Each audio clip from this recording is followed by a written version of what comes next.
pass live. I don't know how I missed it, but I didn't see it. I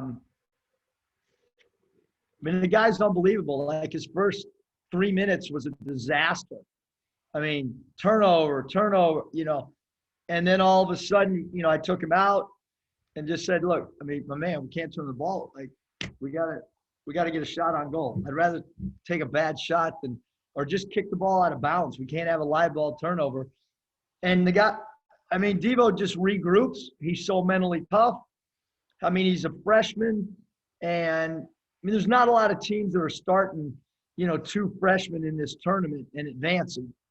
And both he and Moses so composed, but Devo's mental toughness and his, how about the dribble drive off the steal, at the end of the half? Like, that's a big time play.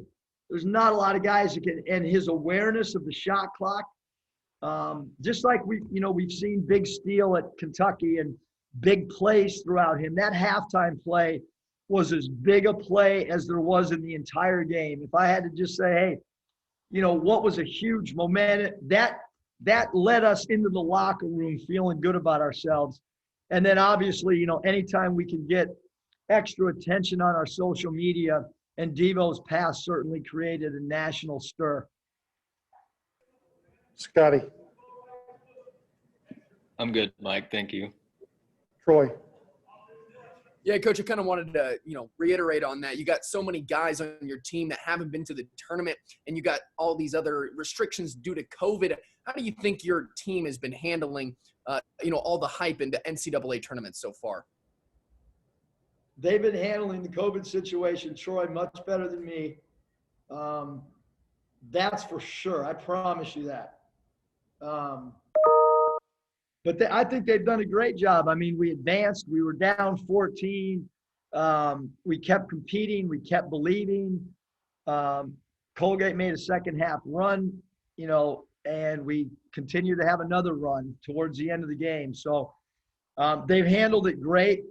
And, the pressure, they've handled that. I do think that, I think yesterday we felt some pressure as a unit. And with so many new faces and so many guys that haven't played in the tournament, I'm hopeful that our lack of experience in this tournament is kind of out of our system. Obviously, Texas Tech's played in a lot of big games before this tournament started. Their last game was in a championship game, if I recall, against Virginia. Kyle. Hey, Coach, I wonder what your impressions are of Chris Beard, and do you maybe see some of yourself in him as far as, a guy who just soaks up game film?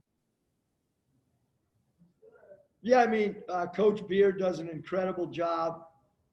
He's a guy that thinks basketball in the middle of the summer, and you'll get a text from him. He's really, really competitive. He hates to lose. His teams play with great toughness. His teams are resilient. He's won everywhere he's been. I think in the coaching profession, everyone's got tremendous respect for how hard, the Red Raiders play. And certainly that's been characteristics of his teams wherever he's coached. And does Hoosiers make it into the pregame tomorrow at all? Not really sure yet what pregame will be. Some people like the toothpaste analogy, some didn't. But we'll come up with something. I don't know if half the team's rolling their eyes or half of them are waiting with anticipation for what's coming next. But we'll have something for sure. One final question, please. Actually, I won't have anything to do with Hoosiers now that I think of it.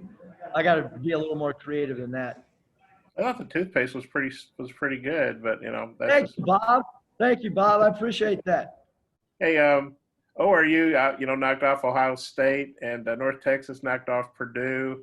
You guys played them. I know we talked about the schedule some. What'd you think about that?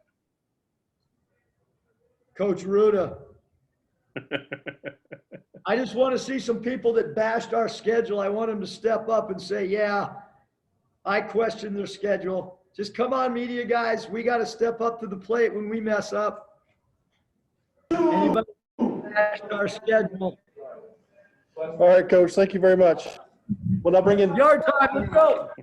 Jalen Tate.